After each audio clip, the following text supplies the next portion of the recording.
Hey guys, and welcome back to another episode of Knights of Pen and Paper Plus One. As always, I'm ViciousV. Last time we continued our adventure, and I talked about my adventures with tabletop role-playing. What new insights will I reveal this time? Let's find out. I think Wylam, I forget, Wylam did eventually end up dying. I don't think it was a party dynamic. I think actually he managed not to get killed by his party members. But there were a few occasions where I know they really wanted to. But I forget exactly how he died. He was a pretty badass character too. Being that he was a dual-wield ranger, he was was already a pretty powerful striker, and of course I min-maxed him, because I min-max all my characters. He could run in and pretty much destroy two enemies right off the bat. Most of his feats involved either increasing damage to sword weapons or giving sword weapons extra abilities, or doing the same for axe weapons. And because he was using kopeshes, which counted as both, all those things stacked. And of course I loved because he was an Eladrin, he could teleport around the battlefield, and I had bought a bunch of magical items, like level 1 magical items that had teleport effects, so I could just amplify that to ridiculous levels. So he would just poof in and out of the battlefield, stabbing enemies in the most ridiculous ways possible. And often he would, like, come, poof in, attack one enemy, seriously wound that enemy, and then not even wait to kill him, just poof to another enemy and do the same. It was ridiculous. I played the ADHD characteristic to the extreme. I'm pretty sure my party members hated it. But to be honest, I kind of enjoy creating characters that my friends hate. Oh, hang on a second, guys. Okay guys, I'm back. Sorry about that. It's actually about an hour and a half, maybe even 2 hours since I popped away real quick. My daughter's school gave me a call. She was sick and I had to go pick her up. So she's she's at home here, sleeping it off for the day. So anyways, we'll continue with the game. Now, I'm sorry if I was mid-sentence when I left off. I don't recall what I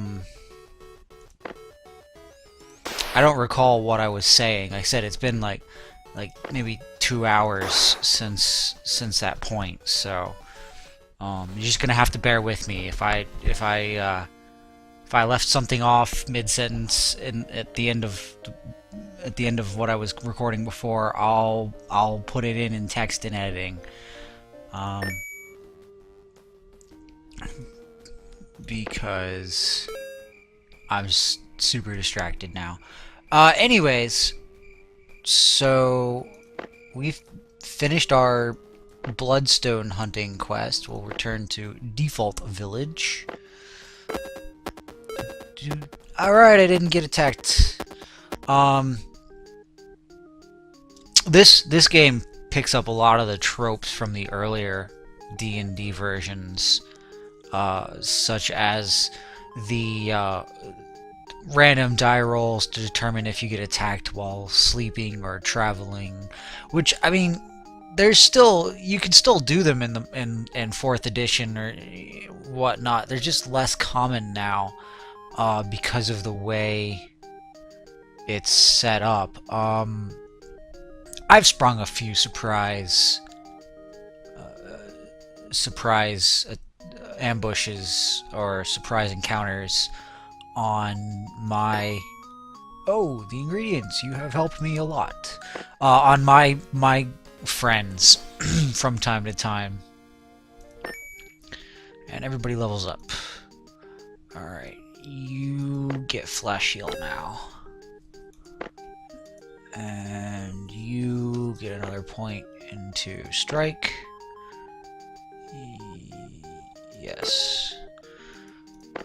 And you get a skill. You get Deep Freeze. 1 rank. Give us some variability. Hinks is great for the mage simply because 2 of the 3 mage attack spells have durations that he can extend.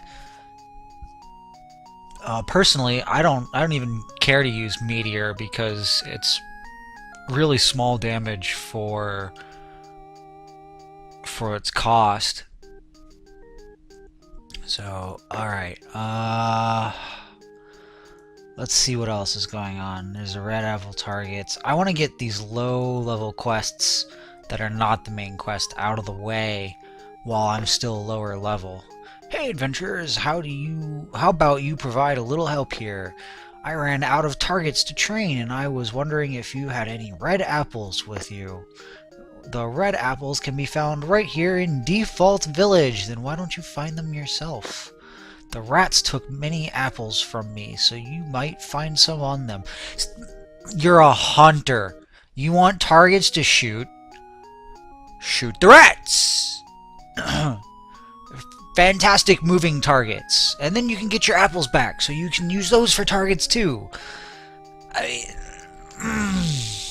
hate that. This is something that I get a little butthurt about in campaigns, is when the NPC that gives you the quest is fully, completely, and utterly capable of carrying out the quest for themselves, and in fact, it would be little more than a trivial errand for them to do so, but they feel like they have the need to employ an adventuring company to get the job done. I mean, as long as the reward is... Okay, we're going all 5, yeah. As long as the reward is significant enough for said adventuring company to give a crap, then sure. Let's check this out. So this, I've never used this one before. Super effective! It's Pokemons! Pokemons! We'll just finish that guy off.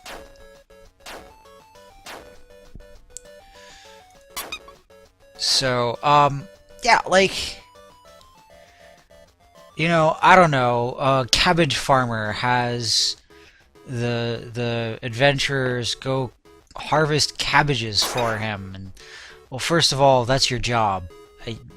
You do it.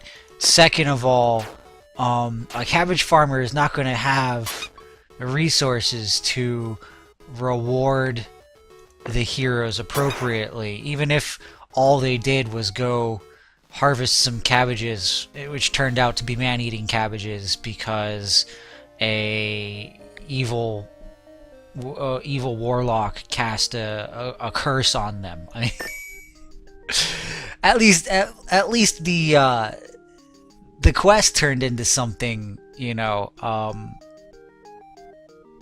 something appropriate or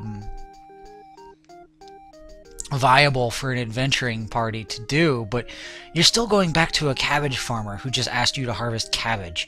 You're not getting an awesome reward. You're an adventuring party. You're an adventuring company. Everything you do needs to bring a profit, a net profit to the company to warrant actually wasting the time to do it.